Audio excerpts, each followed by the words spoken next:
الحمد لله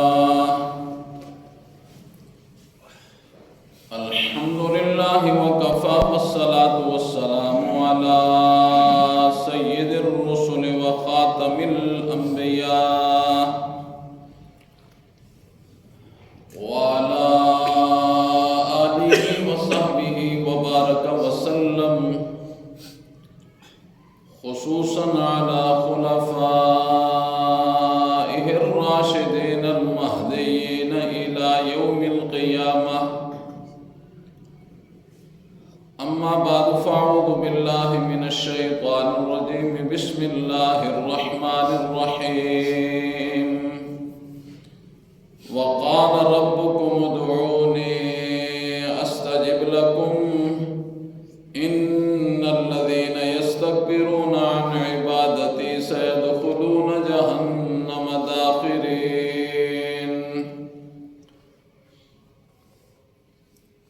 صدق الله العظيم وصدق رسوله النبي الكريم ونحن على ذلك لمن الشاهدين والشاكرين والحمد لله رب العالمين. وقال النبي صلى الله عليه وسلم الدعاء مخ العبادة. وفي رواية آخر الدعاء هو العبادة. اللهم صل على محمد وعلى آل محمد كما صليت على إبراهيم وعلى آل إبراهيم إنك حميد مجيد. اللهم بارك على محمد وعلى آل محمد كما باركت على إبراهيم وعلى آل إبراهيم إنك حميد مجيد. رب اشرح لي صدري ويسر لي أمري واحلل عقدة من لساني يفقهوا قولي. رب زدني علما رب زدني علما رب زدني علما.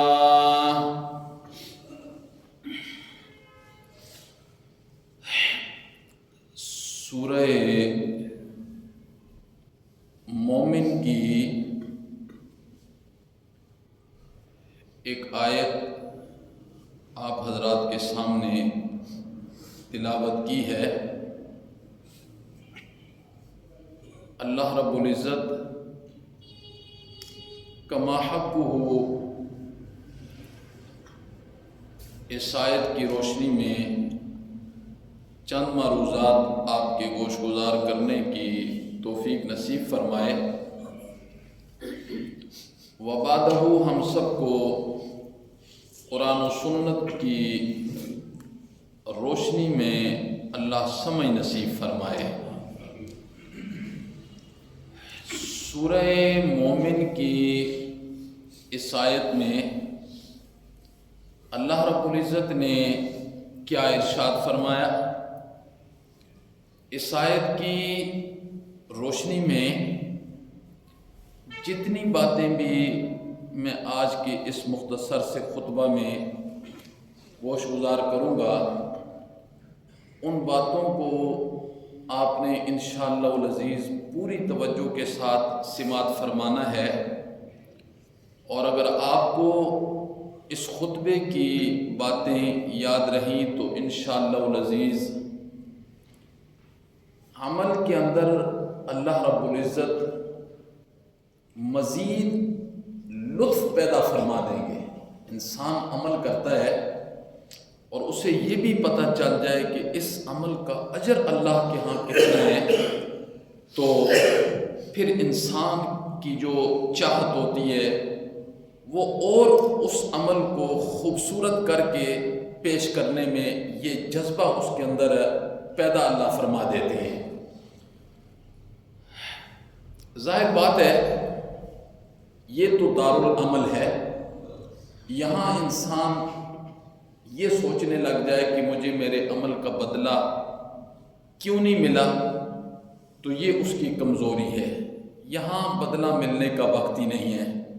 بدلہ ملنے کا وقت تو جب انسان کی روح اس کے جسم سے جدا ہو جائے گی، اس وقت اسے پتہ چلے گا کہ اب میں دارالعمل کے اندر آ گیا ہوں اور دارالجزا کے اندر آ گیا ہوں۔ اور دارالعمل کا جو عمل ہے یہ بن دیکھیے، ہم نے اللہ کو دیکھا نہیں ہے، ہم نے جنت کو دیکھا نہیں ہے، ہم نے جہنم کو دیکھا نہیں ہے، یہ بن دیکھے عمل ہے۔ لہٰذا دارالعمل کا ایک عمل بھی وہ اللہ رب العزت کے ہاں اس کا وزن بہت زیادہ ہوتا ہے۔ اس لیے کسی نیکی کو چھوٹا نہیں سمجھنا، کسی نیکی کو چھوٹا سمجھ کے چھوڑ نہیں دینا، کسی عمل کو ہاتھ سے جانے نہیں دینا، اور ہر عمل کو بڑی خوبصورتی کے ساتھ خوبصورت جامہ پہنا کے اسے اللہ کے سامنے پیش کرنا ہے۔ یہی ہمارے آنے کا دنیا میں مقصد ہے۔ آیت میں اللہ رب العزت نے کیا ارشاد فرمایا؟ وَقَالَ رَبُّكُمُ ادْعُونِي أَسْتَجِبْ لَكُمْ۔ اللہ فرماتے ہیں تم مجھ سے مانگا کرو، میں تمہاری دعاؤں کو قبول کرتا ہوں، میں تمہاری دعاؤں کو قبول کرتا ہوں۔ پھر آگے اللہ نے فرمایا ان الذین یستکبرون عن عبادتی، جو مجھ سے نہیں مانگتے، جو مجھ سے نہیں، ان الذین یستکبرون عن عبادتی، جو مجھ سے نہیں مانگتے، تکبر کرتے ہیں، اللہ نے فرمایا مجھے میری عزت کی قسم ہے، مجھے میرے جلال کی قسم ہے، سیدخلون جہنم داخرین، انہیں میں ذلیل کر کے جہنم کے اندر پھینکوں گا۔ اللہ مانگنے سے خوش ہوتے ہیں اور مخلوق مانگنے سے ناراض ہوتی ہے۔ بس اللہ اور مخلوق میں یہی فرق ہے، اللہ سے مانگا جائے تو اللہ خوش ہوتے ہیں، مخلوق سے مانگا جائے تو مخلوق ناراض ہو جاتی ہے۔ تو اللہ نے فرمایا پھر مجھ سے مانگو میرے جو بندے ہو، تو ان الذین یستکبرون عن عبادتی، ہمارے مانگنے میں کمی ہے، ہمارے مانگنے میں کمی ہے۔ خدا واحد شاہد ہے کہ اللہ رب العزت کے عطا کرنے میں کوئی کمی نہیں ہے، ہمارے مانگنے میں کمی ہے۔ تو امام الانبیاء نے ارشاد فرمایا الدعاء مخ العبادہ، اللہ سے سوال کرنا، اللہ سے مانگنا، یہ ساری عبادت کا مغز ہے، ساری عبادت کا نچوڑ ہے، ساری عبادت کا لب لباب اور خلاصہ ہے۔ الدعاء هو العبادہ، امام الانبیاء نے فرمایا مانگنا ہی اصل عبادت ہے، اللہ سے مانگنا ہی اصل عبادت ہے۔ تو ہمارے مانگنے میں کمزوری ہے، اللہ کے عطا کرنے میں کمزوری نہیں ہے۔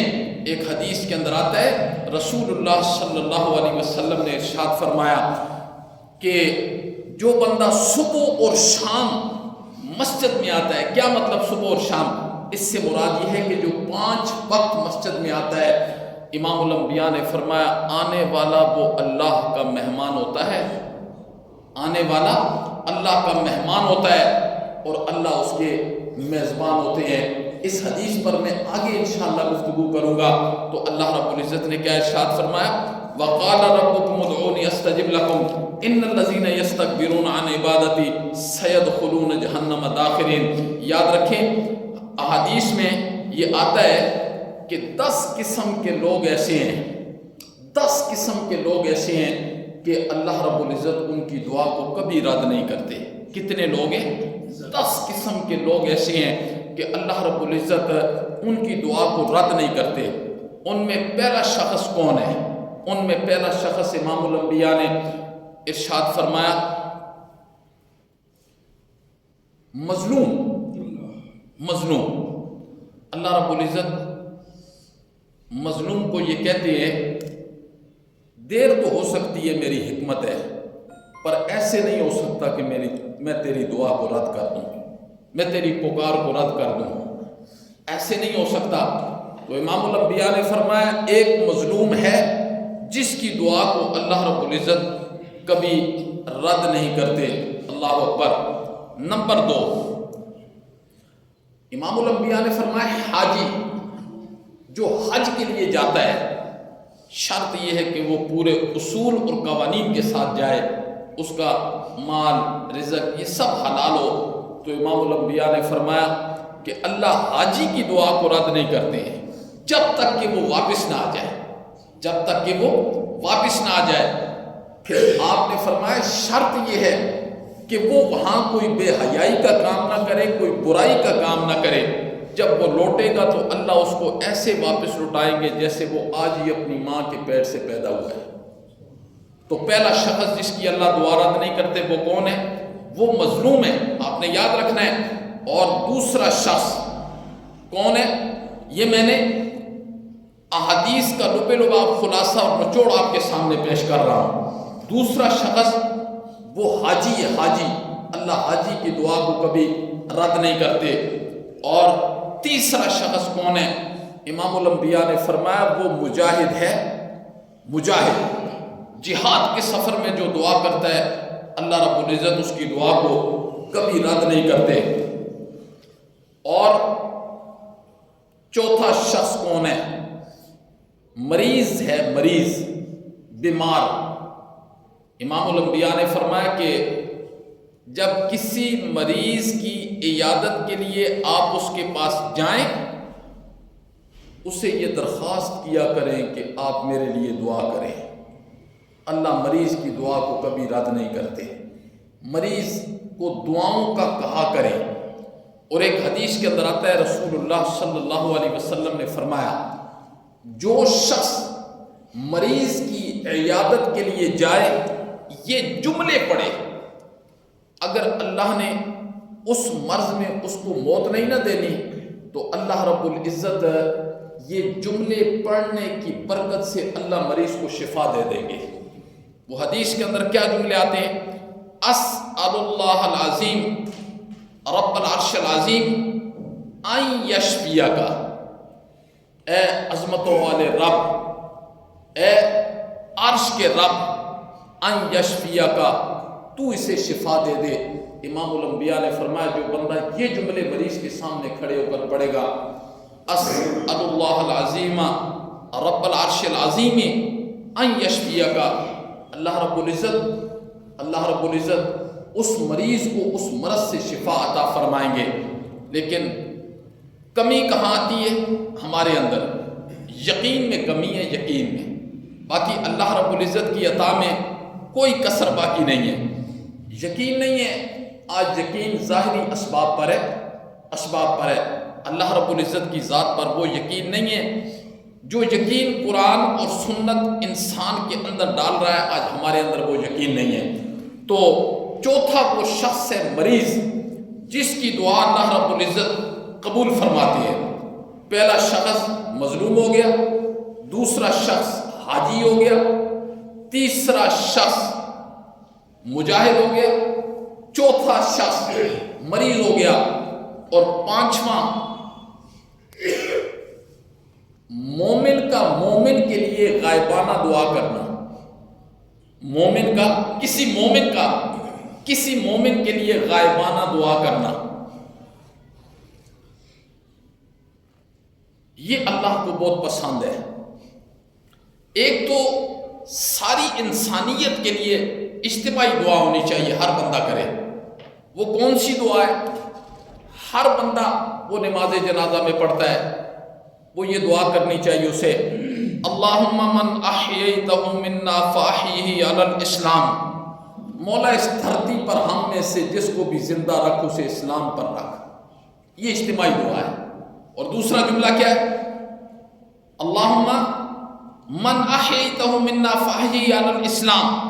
دوسرا جملہ ومن توفیتہ منا فتوفہ علی الایمان، مولا ہم میں سے جس کو بھی اپنے پاس بلا اس حالت میں بلا کہ وہ تیرے پاس ایمان کی حالت میں جائے. یہ اجتماعی دعا ہے، ہر بندے کو روزانہ مانگنی چاہیے سب کے لیے. پھر جو لوگ آپ کو کہہ دیتے ہیں ہمارے لیے دعا کرنا، میں اس پریشانی میں ہوں، اس پریشانی میں ہوں، اس پریشانی میں ہوں، اس کے لیے دعا کرنا یہ میرے اللہ کو بہت پسند ہے. یہ میرے اللہ کو بہت پسند ہے. تو یہ کتنے؟ 5 شخص ہو گئے. پہلا شخص ہو گیا مظلوم، اور دوسرا شخص ہو گیا حاجی، اور تیسرا شخص ہو گیا مجاہد، چوتھا شخص ہو گیا مریض، اور پانچواں شخص وہ جو اپنے کسی مومن کے لیے غائبانہ طور پر دعا کرتا ہے، اللہ اس کی دعا کو بہت جلدی قبول فرماتے ہیں. اور چھٹا شخص اللہ اکبر، وہ باپ کی دعا ہے یا باپ کی بد دعا ہے؟ اسے ذرا غور سے سننا، وہ والد کی دعا ہے یا والد کی بد دعا ہے؟ اگر والد اپنی اولاد کو دعا دے دے نا تو سمجھ جاؤ وہ دنیا اور آخرت میں تر گیا، اور جس کا بابا خدا نخواستہ اسے بدوا دے دے، سمجھ جائے کہ آخرت جو جہنم ہے وہ تو ہے ہی ہے، اللہ اس کی دنیا والی زندگی کو جہنم بنا کے رکھ دے گا، دنیا والی۔ وَاعْبُدُوا اللَّهَ وَلَا تُشْرِكُوا بِهِ شَيْئًا وَبِالْوَالِدَيْنِ إِحْسَانًا، اپنے ماں باپ کے ساتھ احسان کیا کریں، اپنے ماں باپ کے ساتھ احسان کیا کریں، یہ اللہ کا حکم ہے، احسان۔ امام الانبیاء نے ارشاد فرمایا کہ جو اپنے ماں باپ کے ساتھ احسان کرے گا اللہ رب العزت اس کے رزق کی پریشانی کو ختم کر دیں گے۔ آج دنیا میں سب سے بڑی پریشانی ہم میں سے ہر ایک کی رزق کی ہے، رزق میں برکت نہیں ہے جی، رزق کم ہے، اللہ رب العزت اس کے رزق میں برکتیں نصیب فرما دیں گے۔ آپ میں سے جو بندہ یہ چاہتا ہے کہ اللہ رب العزت دنیا میں مال کی لہر پیر کر دے، وہ انشاءاللہ اس چیز کو اپنے ذہن کے اندر رکھ کے جی اپنے والدین کی خدمت شروع کریں، اللہ رب العزت ان کے رزق میں برکتیں نصیب فرما دیں گے۔ جی بہانے سے اپنے باپ کے منہ سے یہ جملے نکلوانے، جی دعائیا جملے، بابا میرے لیے دعا کر دیں، بابا میں جا رہا ہوں، بابا میرا یہ کام ہے، میرے لیے دعا کر دیں، بس کسی طریقے سے باپ کی جملے خوشی سے نکل جائیں۔ مزہ تو تب ہے کہ اولاد باپ کے ساتھ ایسا رویہ اختیار کرے نا، ایسا رویہ اختیار کرے کہ اس کی، اس لیے بزرگ کیا کہتے ہیں؟ بزرگ کہتے ہیں کہ دعا کا کہاں نہ کریں، دعا لیا کریں، دعا لی، یعنی ایسا عمل کر دیں کہ اگلا مجبور ہو جائے، اٹھے نا تو اس کے دل کے اندر ٹھنڈک پڑ جائے اور وہ دعا کرے میرے مالک تو اس کی مدد فرما۔ لیکن آج ہمارا والدین کے ساتھ کیا سلوک ہوتا ہے؟ کیا سلوک ہوتا ہے ہمارا والدین کے ساتھ؟ خدا واحد شاہد ہے، انسان کے جسم پر رونگٹے کھڑے ہو جاتے ہیں جو آج اب اپنے والدین کے ساتھ جو ہمارا رویہ ہوتا ہے۔ ہمارے ادھر ایک دوست تھے، ابھی یہاں سے وہ چلے گئے ہیں، بڑے پرانی بات ہے 8-10 سال پہلے کی، تو میرے پاس آئے، مجھے کہنے لگے قاری رو گئے، اسی مسجد میں بیٹھا ہوا تھا تو میرے پاس آئے تو رو گئے، مجھے کہنے لگے مجھ سے غلطی ہو گئی۔ میں نے کیا ہوا؟ کہتے ہیں بس میں اپنی اولاد کو ساری جائیداد تقسیم کر کے دے گیا ہوں، یہ مجھ سے بہت بڑی غلطی ہو گئی۔ میں نے کہا تو اب کیا ہے؟ کہتے ہیں جب پیسے میرے پاس تھے نا تو ہر بہو بھی بیٹا بھی میرے آگے پیچھے، تو آج 10 دن ہو گئے میں بہو سے کہہ رہا ہوں مجھے گوشت کھانا ہے، وہ کہتی ہے وہ آپ کے لیے ہم نے دال بنا کے فریج میں رکھی ہے، اسے گرم کرو اور کھاؤ۔ تو مجھے بہت تکلیف ہوئی۔ میں نے کہا ہم مسلمان ہیں، اتنی انسانیت بھی نہیں رہی ہے کہ بابا اپنے بیٹے کو کیسے پالتا ہے، اللہ اکبر۔ پھر اولاد کا یہ رویہ ہو کہ جب اولاد جوان ہو جاتی ہے تو وہ بابا کو بڑی آسانی سے یہ جملے کہہ دیتے ہیں، بابا آپ کو سمجھ نہیں آتی ہے۔ اب اس کو سمجھ آتی ہے، اس کے بابا کو سمجھ نہیں آتی ہے، جس نے یہاں تک پال پوس کے پہنچایا یہ اسے سمجھ نہیں آتی، اور اسے کہہ رہا ہے بابا میرے دوست بیٹھے ہیں، آپ نے اندر نہیں آنا ہے۔ میں یقین جانیے یہ جو میں بات آپ کو سنانے لگا ہوں نا، یہ ہمارے استاد ہیں ابھی بھی زندہ، انہوں نے سنائی۔ انہوں نے ایک بات بڑی عجیب سنائی، انہوں نے کہا ایک بندہ تھا، پتہ نہیں ابھی ہے یا مر گیا، اس کے 2 بیٹے تھے، ایک بہت بڑا عالم تھا اور ایک بہت بڑا افیسر تھا۔ تو جب بیٹا وہاں سے آیا نا بیٹوں کو ملنے کے لیے، تو افیسر کو جب باہر اس کا ملازم کھڑا تو اس نے کہا، بڑا جلالی طبیعت کا بابا تھا، اس نے گالی نکالی، اس نے کہا باہر نکالو۔ تو اندر ملازم اس کا گیا، کہنے لگا بابا ہے وہ آپ کا والد ہے، وہ باہر ہے۔ اس نے کہا ہمارا والد نہیں ہے، یہ ملازم ہے۔ اس نے بابا نے بات سن لی، وہ وہیں سے چلا گیا۔ دوسرا تھا کراچی میں، وہ عالم تھا، اس کو بھی بڑے جلالی انداز سے اس نے، طالب علم بیٹھے ہوئے تھے، بڑی کلاس تھی، تو اس نے کہا یہ میرے والد ہیں، سفر سے آئے ہیں تو تھکاوٹ ہے اور غصے میں ہیں۔ اس نے غسل دیا، بچوں کو کہا یہ، تو استاد کہہ رہے تھے ہم نے اپنی آنکھوں سے دیکھا کہ اس بندے کو جس نے کہا یہ ہمارا ملازم ہے، اپنا پیشاب خود کھا رہا تھا، اپنا پیشاب ہم نے اپنی آنکھوں سے دیکھا کہ وہ اپنا پیشاب کھا رہا تھا۔ اس لیے یہ صرف رسول اللہ صلی اللہ علیہ وسلم کا دین ہے جو ماں باپ کی خدمت کا مقام کا بتلاتا ہے، ورنہ یہ جدید دنیا میں آپ کو یہ چیزیں نظر نہیں آئیں گی۔ اس لیے کسی نہ کسی انداز سے اپنا تعلق مسجد کے ساتھ ضرور رکھیں، قرآن کے ساتھ ضرور رکھیں، مدرسے کے ساتھ ضرور رکھیں، دین کے ساتھ ضرور رکھیں، اگر آپ یہ چاہتے ہیں کہ ہمارا یہ ایمان بچ جائے، ورنہ تو جس وقت سے ہم گزر رہے ہیں ایمان بچانا ناممکن بات ہو چکی ہے کہ ہمارا ایمان ہمارے سینے میں رہے، یہ ناممکنات میں سے ہو گیا ہے۔ اس لیے یہ ساری چیزیں یہاں ہی رہنے والی ہیں، یہ پیسہ، یہ دولت، یہ نوکریاں، یہ کارخانے، یہ فیکٹریاں، یہ سب کچھ ہیں، یہ اسی وقت تک ہوتا ہے جب تک انسان کے جسم میں قوت ہوتی ہے، طاقت ہوتی ہے، پیسہ ہوتا ہے، نوکر چاکر ہوتے ہیں، یہ ساری چیزیں اس وقت تک ہی ہوتی ہیں۔ اس کے بعد کیا ہوتا ہے؟ اس کے بعد پھر ہر چیز فنا ہے، پھر دنیا میں ذلت اور رسوائی ہے۔ تو کسی نہ کسی انداز سے اپنا تعلق قرآن مجید کے ساتھ، مسجد کے ساتھ، حدیث کے درس کے ساتھ، دینی اداروں کے ساتھ، دینی لوگوں کے ساتھ کسی نہ کسی انداز سے، پھر سب سے بڑی چیز یہ ہے کہ اللہ رب العزت سے مانگنا کہ مولا میرا تعلق ان لوگوں کے ساتھ قائم کر جو واقعی تیرے دین کے خادم ہیں، اہدنا الصراط المستقیم، مولا سیدھے راستے پر مجھے چلا دے۔ تو یہ اللہ سے مانگنا آپ کا کام ہے، عطا کرنا اللہ کا کام ہے۔ ہمارے مانگنے میں کمزوری ہو سکتی ہے، اللہ کے عطا کرنے میں کوئی کمزوری نہیں ہو سکتی۔ وَقَالَ رَبُّكُمُ ادْعُونِي أَسْتَجِبْ لَكُمْ إِنَّ الَّذِينَ يَسْتَكْبِرُونَ عَنْ عِبَادَتِي سَيَدْخُلُونَ جَهَنَّمَ دَاخِرِينَ۔ تو چھٹا شخص وہ ہے، امام الانبیاء نے فرمایا وہ والد جو کسی بابا اپنے بیٹے کے لیے کوئی دعا کر دے یا بدعا کر دے، اللہ اس دعا کو کبھی رد نہیں کرتے، اور اس دعا کے درمیان اور اللہ کے درمیان کوئی پردہ بھی حائل نہیں ہوتا ہے، کوئی پردہ بھی حائل نہیں ہوتا ہے۔ اور ساتواں شخص جو ہے نا وہ مسافر ہے، مسافر۔ اس لیے جب آپ کو کہیں سفر پہ جانا ہو نا تو گانے سننے کی بجائے، قوالیاں سننے کے بجائے، گپیں لگانے کے بجائے پھر آپ کو سفر میں دعائیں کرنی چاہیے۔ مولا میرے بیٹے کو صحت دے دے، مولا میرے بھائی کو صحت دے دے، مولا میرے رزق کی کمی کو، جتنی بھی اپنی زبان میں آپ دعائیں کر سکتے ہیں، مسافر کی دعا کو اللہ رد نہیں کرتے۔ تو آپ کم از کم اللہ نے کتنا موقع دیا ہے، سفر کا موقع دے دیا، رستے میں دعا کیا کریں، سفر کی دعا پڑھی اور پھر رستے میں دل ہی دل کے اندر دعا کیا کریں، یا اللہ میرے اس کام کو حل کر دے، یہ کام حل کر دے، میرے کاروبار میں برکتیں دے دے، تنگیوں سے بچا، تکلیفوں سے بچا، آزمائشوں سے بچا، مولا محتاجیوں سے مجھے بچا۔ تو یہ دعا کرتے رہنا چاہیے آپ کو، چونکہ مسافر کی دعا کو اللہ رب العزت رد نہیں کرتے ہیں۔ اور 8ویں نمبر پر جو شخص ہے وہ کون ہے؟ وہ روزہ دار ہے، کہ افطاری کے وقت جو دعا کرتا ہے نا اللہ اس کی دعا کو کبھی رد نہیں کرتے، کبھی رد نہیں کرتے۔ اس لیے آگے رمضان آنے والا ہے، انشاءاللہ اس کی تیاری تو ابھی سے ہم نے کرنی ہے۔ اللہ رب العزت ہمیں خیر اور سلامتی اور صحت کے ساتھ ہمیں رمضان مبارک کی گھڑیاں دیکھنے کی توفیق نصیب فرمائے۔ تو روزہ دار کی دعا، اس وقت سارے لوگ اپنی اپنی مصروفیات میں ہوتے ہیں، لیکن انسان کو روزہ افطار کرنے سے 5 منٹ پہلے اپنے آپ کو ہر قسم کی مصروفیات سے فارغ کر کے اپنے اللہ کے سامنے جھولی پھیلانا چاہیے، مانگنا چاہیے، اور اللہ رب العزت اس وقت کی دعا کو رد نہیں کرتے ہیں۔ اور 9واں شخص جو ہے نا وہ عادل بادشاہ ہے، عادل بادشاہ، عادل بادشاہ کی دعا بھی اللہ رب العزت کبھی رد نہیں کرتے۔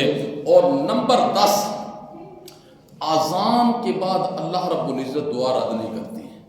اذان کے بعد، اذان، ماں جی حضرت عائشہ صدیقہ رضی اللہ تعالیٰ عنہ نے فرمایا اللہ کے پیغمبر اذان کے بعد پھر ہمیں کون سی دعا کرنی چاہیے؟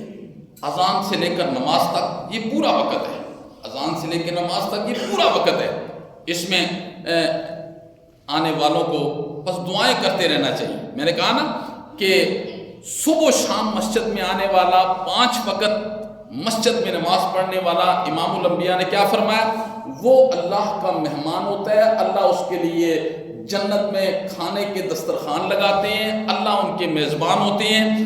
اگر ہمارے گھر میں کوئی مہمان آ جائے، وہ مہمان میزبان سے کوئی فرمائش کر دے تو مہمان کی کوشش ہوتی ہے کہ میں اپنے میزبان کو خوش کر دوں، اس کی اس فرمائش کو پورا کر دوں۔ ہر مہمان کی یہ کوشش ہوتی ہے کہ جو میرا ہر میزبان کی کہ جو میرا مہمان ہے یہ مجھ سے خوش جائے، یہ میرے گھر میں اچھے طریقے سے رہے، اچھے طریقے۔ تو کسی دور میں ہوتی تھی، آج تو یہ چیزیں ختم ہو گئی ہیں، تو میزبان کی یہ کوشش ہوتی ہے کہ اس کا مہمان تو اگر میزبان ہی خود اللہ ہو، اگر میزبان ہی خود اللہ ہو اور اس کی مخلوق نمازی اس کے مہمان ہوں، تو پھر تو مخلوق کی کمزوری ہے نا کہ وہ میزبان سے سوال نہ کریں. یہ ہو سکتا ہے. اس لیے جب مسجد میں آئے تو مسجد کا پورا احترام ہونا چاہیے. احترام آج ہمارے اندر سے مساجد کا احترام ختم ہو گیا ہے. میں نے حدیث بھی سنائی تھی ایک مرتبہ کہ مسجد میں دنیا کی باتیں، بالکل مسجد میں آنے والا بندہ مسجد میں سلام بھی نہیں کرنا ہے. مسجد میں سلام بھی نہیں کرنا. کیوں نہیں کرنا؟ سنے کیوں نہیں کرنا سلام؟ مسجد میں سلام اس لیے نہیں کرنا، کسی بھی دینی درگاہوں میں جو بندہ، کیوں؟ کوئی بندہ نفل پڑھ رہا ہے، کوئی بندہ ذکر کر رہا ہے، کوئی بندہ تسبیح پڑھ رہا ہے، سلام کرنا سنت ہے اور جواب دینا واجب ہے. اب ایک بندہ نماز پڑھ رہا ہے، وہ جواب کیا دے گا؟ اس کے کان میں آواز تو آئی ہے نا. سلام کرنا سنت ہے اور جواب دینا واجب ہے. اس لیے مسجد میں آنا سلام بھی نہیں کرنا ہے، آرام سے آ کے بس اپنے اللہ سے مانگنا شروع کر دینا، چونکہ یہ میزبان ہے اور اللہ اس کے اللہ مہمان ہے، اور یہ کیا ہے؟ مہمان ہے اور اللہ میزبان ہے. اب اسے مانگنا شروع کر دینا چاہیے، فوراً مانگتا رہے جس قدر مانگ سکتا ہے. تو ماں جی حضرت عائشہ نے پوچھا اللہ کے پیغمبر پھر ہمیں کیا مانگنا چاہیے؟ فرمایا اللہم انی اسألک العفو والعافیۃ والمعافاۃ فی الدنیا والآخرہ. اللہم انی اسألک العفو، مولا مجھے بخش دے. اللہم انی اسألک العفو والعافیۃ، مولا مجھے سلامتی میں رکھ. اللہم انی اسألک العفو والعافیۃ والمعافاۃ، مولا میرے ظلم سے لوگوں کو بچانا اور لوگوں کے ظلم سے مجھے بچانا. اس کا یہ معنی ہے فی الدنیا والآخرہ، دنیا اور آخرت میں میرے ساتھ مولا عافیت کا معاملہ فرمانا. تو جب انسان دنیا کے اندر دنیا کی باتیں کرتے ہیں نا لوگ، حدیث کے اندر آتا ہے ایک فرشتہ اللہ آسمان سے اتارتے ہیں جو اس کے آگے کھڑے ہو کے ہاتھ جوڑتا ہے، دائیں بائیں پیچھے. اگر وہ چپ نہیں نہ کرتا، اسے کہتا ہے چپ کر جا، اللہ کا گھر ہے، مسجد ہے، اس کا بہت احترام ہے، یہ تمہارا گھر نہیں ہے، یہ اللہ کا گھر ہے. پھر اگر چپ نہیں کرتا نا، حدیث کے اندر آتا ہے وہ فرشتہ آسمان کی طرف دیکھ کے کہتے ہیں مولا اس پر آسمان والوں اور زمین والوں سب کی طرف سے اس پر لعنت برسا دے. بھائی مسجد میں خاموشی سے آنا ہے، بالکل خاموشی سے جانا ہے. لیکن یہ بات ہمیں سمجھ نہیں آتی چونکہ ہمارے نفس کے خلاف ہیں. ہم نفس کے خلاف دین بھی سننا برداشت نہیں کرتے ہیں، لیکن کامیابی اسی کے اندر ہے. اگر میرا نفس بھی نہیں مانتا، لیکن میری کامیابی اور کامرانی اسی کے اندر ہے کہ میں اپنے نفس کو پاؤں کے نیچے روند ڈالوں اور نبی پاک کی بات کو اپنے سینے کے ساتھ لگا دوں. نعرے تو ہم بڑے لگاتے ہیں محبت کے، جی ہمیں کیا محبت ہے؟ محبت عملی طور پر نظر آنی چاہیے نا. محبت عملی طور پر ہمیں نظر نہیں آتی. اس لیے مسجد کے اندر صرف اور صرف ذکر ہونا چاہیے، نماز ہونی چاہیے، تسبیح ہونی چاہیے، قرآن مجید کی تلاوت ہونی چاہیے. 2-4 قدم ہوتے ہیں مسجد کے باہر ہوتے ہیں. پھر بندہ سیاست کی باتیں بھی باہر کرے، جو کرتا ہے کرے، پھر اجازت ہے اس کو، لیکن مسجد کا احترام تو کرنا چاہیے. تو امام الانبیاء نے کیا فرمایا؟ 10واں آدمی وہ ہے جس کی دعا اللہ قبول کرتے ہیں جو اذان کے بعد، جی سنت طریقہ کیا ہے اذان کے بعد دعا پڑھنے کا؟ حدیث کے اندر جو آتا ہے پہلے درود پڑھنا، کوئی درود بھی پڑھ لیں، صلی اللہ علیہ وسلم، اللہم صلی علی سیدنا و مولانا محمد وعلی علی سیدنا و مولانا محمد مبارک وسلم ثم صلی علیہ. پھر اس کے بعد دعا پڑھنی، جو نماز اذان کے بعد دعا پڑھی جاتی ہے. پھر اس کے بعد آپ جو دعا کریں، جتنی دعائیں کر سکتے ہیں آپ، پہلے یہ دعا ہے، پھر کوئی دعا کریں اللہم ربنا آتنا فی الدنیا حسنۃ وفی الآخرۃ حسنۃ وقنا.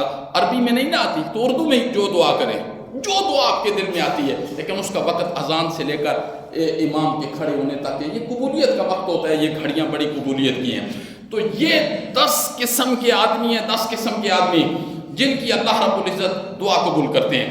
اب اگلی بات سنیں، ان 10 میں سب سے زیادہ جلدی اللہ کس کی دعا قبول کرتے ہیں؟ وہ یہ 10 قسم کے آدمی آپ نے سن لیے. ان 10 میں سب سے زیادہ ان 10 آدمیوں کی دعا اللہ قبول کرتے ہیں. پھر ان 10 میں سب سے زیادہ کس کی دعا قبول کرتے ہیں؟ حدیث کے وہ جملے ان اسرع الدعاء اجابتاً دعوت غائب لغائب. ان میں سب سے زیادہ جلدی دعا جو اللہ قبول کرتے ہیں وہ کس کی؟ جو غیب کی دعا غیب کے لیے، جو ایک مومن بندہ اپنے اس کے بھائی کو نہیں پتہ ہے کسی پریشانی میں ہے، کسی مصیبت میں ہے، کسی تکلیف میں ہے، جی رزق کی تنگی ہے، وہ بندہ دعا کرتا ہے مولا اس کی تنگی کو دور کر دے مولا۔ لیکن آج ہم کیا کرتے ہیں؟ ہمارا تو نفس اتنا گندا ہو چکا ہے نا، اتنا گندا ہو چکا ہے، ہم کسی کے پاس کوئی نعمت دیکھتے ہیں نا تو ہمارا نفس کہتا ہے یہ نعمت اس کے پاس کیوں ہے؟ حالانکہ ان 10 بندوں میں سب سے زیادہ جلدی دعا کس کی قبول ہوتی ہے؟ امام الانبیاء نے فرمایا جو اپنے کسی مومن بھائی کے لیے اس کی غیر موجودگی میں اس کے لیے دعا کرتا ہے۔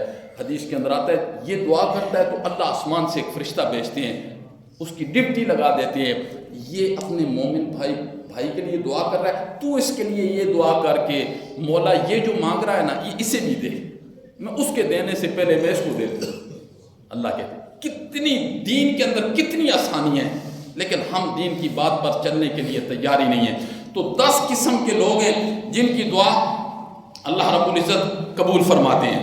پھر اس وقت ہم سب اللہ کے مہمان ہیں۔ پھر جمعے والا دن چھوٹا دن ہوتا ہے، عید الفطر، عید الاضحیٰ اس کے مقابلے میں مقام اور مرتبے میں کوئی حیثیت نہیں رکھتے۔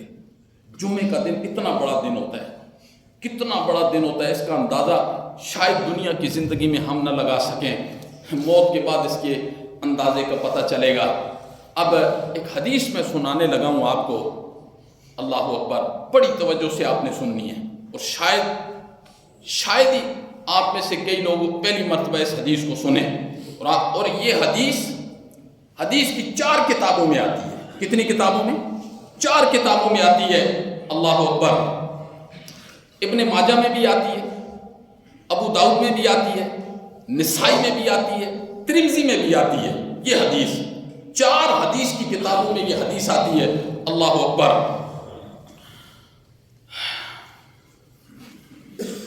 جو آدمی جمعے والے دن 7 چیزوں کا اہتمام کرے گا، کتنی چیزوں کا بولیں؟ جو آدمی، یہ حدیث کی 4 کتابوں میں آتی ہے، جو آدمی جمعے والے دن 7 کاموں کا اہتمام کرے گا، اللہ ہر قدم پر، یہ جملے سننے ہیں، اللہ ہر قدم پر 1 سال کی نفلی عبادت اور 1 سال کے نفلی روزے، یعنی قدم 1 ہوگا اسی قدم پر 1 سال کی نفلی عبادت اور 1 سال کے نفلی روزوں کا ثواب ایک قدم پر اللہ اس کے نام اعمال میں لکھ دیں گے۔ یہ جمعے کے دن کی فضیلت ہے، صرف جمعے کے دن کا مقام ہے کہ جمعے کا دن کتنا بڑا ہے، جس کا اہتمام ہم بالکل بھی نہیں کرتے ہیں۔ کتنے لوگ ہیں جو جمعے کا اہتمام کرتے ہیں؟ ہم نے اپنی آنکھوں سے دیکھا کسی وقت میں اللہ والے جمعے کا اہتمام وہ جمعے کی رات سے شروع کر دیا کرتے تھے۔ جمعے کی رات سے صبح ہونی ہے، پھر سارا اہتمام۔ تو 7 چیزوں کا جو بندہ اہتمام کرے گا، اللہ رب العزت ہر قدم پر 1 سال کے نفلی روزے اور 1 سال کی نفلی عبادت، نماز، اس کا ثواب اللہ اس کے نام اعمال میں لکھ دیں گے۔ یہ صرف اور صرف جمعے کی برکت ہے۔ ان میں پہلی چیز کیا ہے؟ اچھے طریقے سے غسل کرنا، اچھے طریقے سے غسل کرنا۔ نمبر 2، اچھے کپڑے پہننا، صاف ستھرے اچھے کپڑے پہننا، اللہ اکبر۔ نمبر 3، جلدی جمعے کے لیے آنا، جلدی جمعے کے لیے آنا۔ ابھی جب میں خطبہ شروع کروں گا نا، یہ اوپر نیچے ساری مسجد بھر جائے گی، اس وقت آنے کا کیا فائدہ ہوگا جس وقت فرشتے سارے اپنے رجسٹر بند کر دیں گے؟ کیا فائدہ ہوگا؟ آنا تو ہے 15-20 منٹ، ہم جو اس اتنے بڑے نفع کو، اتنی بڑی نعمت کو، اتنے بڑا سودا ہم 15-20 منٹ کے لیے ختم کر دیتے۔ دنیا کا فائدہ سامنے ہے نا، اس کے لیے ساری رات بھی جاگنا پڑے، سارا دن بھی جاگنا پڑے، لوگ کیسے کھڑے ہوتے ہیں؟ پتہ ہوتا ہے نا دنیا کا فائدہ ہے، یہ فائدہ آنکھ بند ہونے کے بعد پتہ چلے گا، اس لیے اس کی قدر ہی نہیں ہے۔ تو اس کی قدر جاننی چاہیے مجھے بھی اور آپ کو۔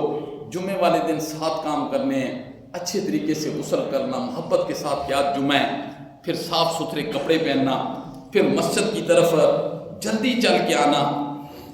نمبر 4 پیدل آنا۔ پیدل آنا یہ ان شرائط میں سے تاکہ اللہ اس قدم پر پیدل آنا۔ اور اللہ اکبر۔ نمبر 5 پھر آ کے امام کے قریب بیٹھنا، یہ بھی اس حدیث کے اندر شرط ہے، امام کے قریب بیٹھنا۔ اللہ اکبر۔ نمبر 6 کوئی لغو حرکت نہ کرنا۔ لغو حرکت کسے کہتے ہیں؟ جمعے والے دن لغو حرکت اسے کہتے ہیں مسجد میں آنے کے بعد ایک بندہ کسی کو روک رہا ہے نا، یہ بھی لغو حرکت ہے۔ روکنا بھی نہیں ہے، کسی کو روکنا بھی نہیں ہے، اور ایک روک رہا ہے دوسرا کہے نہیں روکنا، یہ بھی لغو حرکت ہے، بولنا بھی نہیں ہے۔ اللہ اکبر۔ نہ کسی کو روکنا ہے، نہ کسی کو یہ کہنا ہے کہ ہاں اس نے لغو حرکت کی۔ یہ 6۔ اور نمبر 7 خطبہ غور سے سننا ہے۔ خطبہ غور سے سننا ہے۔ امام جو بات کہہ رہا ہے اس کا بہت مقام ہے۔ پھر مسجد میں آنے کے بعد امام جب خطبہ دے رہا ہے پھر ذکر بھی نہیں کرنا ہے۔ پھر امام الانبیاء نے فرمایا اس ذکر سے بڑا ثواب پھر خطبہ سننے کا ہے، اس لیے کہ بندہ ذکر کس لیے کرتا ہے کہ اللہ راضی ہو جائے۔ امام الانبیاء نے فرمایا اب اللہ کی رضا اس کے اندر ہے کہ ایک دین بیان ہو رہا ہے، اس دین کو آپ سنیں، یہی آپ کے لیے فائدے مند ہے۔ کچھ لوگ آتے ہیں نا جی وہ ذکر کرتے رہتے ہیں یا سو جاتے ہیں یا توجہ نہیں ہوتی ہے۔ امام کے خطبے کو کیا کرنا، اس کو توجہ اور غور کے ساتھ سننا۔ امام الانبیاء نے فرمایا کہ جس کے اندر یہ 7 چیزیں پائی جائیں گی، 7 شرطیں پائی جائیں گی، اس کے ہر قدم پر اللہ رب العزت ہر قدم پر 1 سال کی نفلی نماز اور 1 سال کے نفلی روزوں کا اجر اللہ رب العزت اس کے نام اعمال میں لکھیں گے۔ اللہ اکبر۔ تو اب غور سے ایک حدیث سننی ہے جو میں سنا رہا ہوں۔ حضرت ابو ذر غفاری رضی اللہ تعالیٰ عنہ نے امام الانبیاء سے ارشاد فرمایا اللہ کے پیغمبر مجھے کوئی نصیحت کرے، مجھے کوئی نصیحت۔ امام الانبیاء نے فرمایا ابو ذر بس نصیحت یہی ہے کہ جدھر بھی ہو اپنے دل میں اللہ کا ڈر رکھنا، اپنے دل میں اللہ کا ڈر رکھنا، یہی نصیحت ہے۔ پھر ابو ذر کہنے لگے اللہ کے پیغمبر مجھے اور کوئی نصیحت فرمائیں، اور کوئی نصیحت فرمائیں۔ آپ نے فرمایا دوسری نصیحت چل یہ ہے کہ قرآن کی تلاوت کرتے رہنا، قرآن کی تلاوت کرتے رہنا اور ذکر کرتے رہنا۔ جب تو یہ 2 کام کرتا رہے گا اللہ آسمانوں پر تیرے تذکرے کرے گا اور زمین کو تیرے لیے اللہ نور بنا دے گا۔ نور اللہ کیسے بنائے گا؟ اب وقت پاؤں کی زنجیر بن گیا ہے، میں اس کی تشریح پھر زندگی رہی تو کبھی کروں گا، لیکن امام الانبیاء نے فرمایا آسمانوں پر اللہ تیرے تذکرے کرے گا۔ حضرت ابو ذر کہنے لگے اللہ کے پیغمبر کوئی اور نصیحت فرمائے۔ ہاں آپ نے فرمایا پھر سن، خاموش رہا کر۔ جو بندہ خاموش رہتا ہے نا شیطان اس سے ڈرتا ہے اور اللہ اس کے دینی امور میں اللہ آسانیاں پیدا کر دیتے ہیں۔ آج سب سے بڑی کمزوری ہماری یہی ہے کہ ہم چپ نہیں رہ سکتے۔ ابھی سیاست شروع ہو گئی ہے، دیکھیں ہر جگہ، ہر گھر، ہر چوک خاموش رہا کریں۔ امام الانبیاء نے فرمایا جو خاموش رہتا ہے شیطان اس سے ڈر جاتا ہے اور دینی امور میں اللہ آسانیاں پیدا فرماتے ہیں۔ حضرت ابو ذر نے کہا اللہ کے پیغمبر کوئی اور نصیحت کریں۔ امام الانبیاء نے فرمایا ابو ذر کثرت کے ساتھ زیادہ ہنسا نہ کر، زیادہ ہنسا نہ کر۔ زیادہ ہنسنے سے انسان کا دل مردہ ہو جاتا ہے۔ کیا ہو جاتا ہے؟ جب انسان کا دل مردہ ہو جاتا ہے نا پھر اس دل میں ایمان قرار نہیں پکڑتا، قرار نہیں پکڑتا، کبھی گر گیا کبھی اٹھ گیا۔ تو ایمان کی مضبوطی کے لیے اپنے دل کو مضبوط کرنا ضروری ہے۔ فرمایا کم ہنسا کرو، ہنسا کم کرو، اس سے دل کا نور اڑ جاتا ہے، دل مردہ ہو جاتا ہے۔ اللہ اکبر۔ تو حضرت ابو ذر نے فرمایا اللہ کے پیغمبر کوئی اور نصیحت کریں۔ فرمایا دین کے متعلق کسی بات کرنے والے کی بات کی طرف توجہ نہ دینا۔ دین کے متعلق جیسے لوگ ہوتے ہیں نا، کسی بندے نے نماز شروع کر دی، لوگ کہتے تو مسیحر بن گئے، کسی نے داڑھی رکھ دی اور تو مولوی بن گئے۔ یہ ساری دین ہے، یہ دین ہے۔ جب دین کی کوئی بات اختیار کر جائے نا پھر دنیا تجھے جو کہے وہ برداشت کر لینا، پر ان کی باتوں کی طرف توجہ نہ دینا، ان کی باتوں کی طرف توجہ نہ دینا۔ تو امام الانبیاء نے فرمایا یہ چیزیں ہوں گی نا تیرے اندر تو اللہ دنیا میں تجھے ایک مقام دے گا، ایک مرتبہ دے گا، ایک رتبہ دے گا۔ تو آیت میں نے کیا پڑھی تھی؟ آیت میں فرمایا اللہ کیا کہتے ہیں؟ وَقَالَ رَبُّكُمُ ادْعُونِي أَسْتَجِبْ لَكُمْ، اللہ نے فرمایا وَقَالَ رَبُّكُمُ ادْعُونِي، تمہارا رب یہ کہتا ہے أَسْتَجِبْ لَكُمْ، مجھ سے مانگا کرو، مجھ سے مانگا کرو، میں تمہاری دعاؤں کو قبول کرتا ہوں۔ إِنَّ الَّذِينَ يَسْتَكْبِرُونَ عَنْ عِبَادَتِي، جو لوگ مجھ سے مانگتے نہیں ہیں، اللہ نے فرمایا سَيَدْخُلُونَ جَهَنَّمَ دَاخِرِينَ، میں انہیں الٹا کر کے ذلیل کر کے میں جہنم کے اندر پھینک کے رکھ دوں گا۔ صحابہ نے پوچھا نا کہ اللہ کے پیغمبر یہ بتائیں ہمارا اللہ دور ہے کہ قریب ہے، ہم اونچی آواز سے پکاریں کہ آہستہ آواز سے پکاریں؟ تو اللہ نے آگے سے کیا جواب دیا؟ اللہ نے فرمایا میرے پیغمبر انہیں کہہ دیجئے نحن اقرب الیہ من حبل الورید، میں تو تمہاری شہرگ سے بھی زیادہ قریب ہوں، مجھ سے مانگا کرو۔ اس لیے مانگنا ہے تو صرف اور صرف کس سے مانگنا ہے؟ بولو، اللہ عمل کی توفیق نصیب فرمائے۔ آخر میں ایک اعلان بھی سن لیں، یہ سوسائٹی کی طرف سے ایک بندے کو بھیجا ہے، اس کا بیٹا ہے کینسر کا مریض ہے، باہر کھڑا ہوگا، تو تعاون کی اپیل کی گئی ہے، وہ کینسر کے اسپتال میں داخل ہے، سوسائٹی کی طرف سے کہا گیا ہے تو اس کے ساتھ جاتے ہوئے کوئی نہ کوئی اس کی مدد ضرور کرتے ہیں۔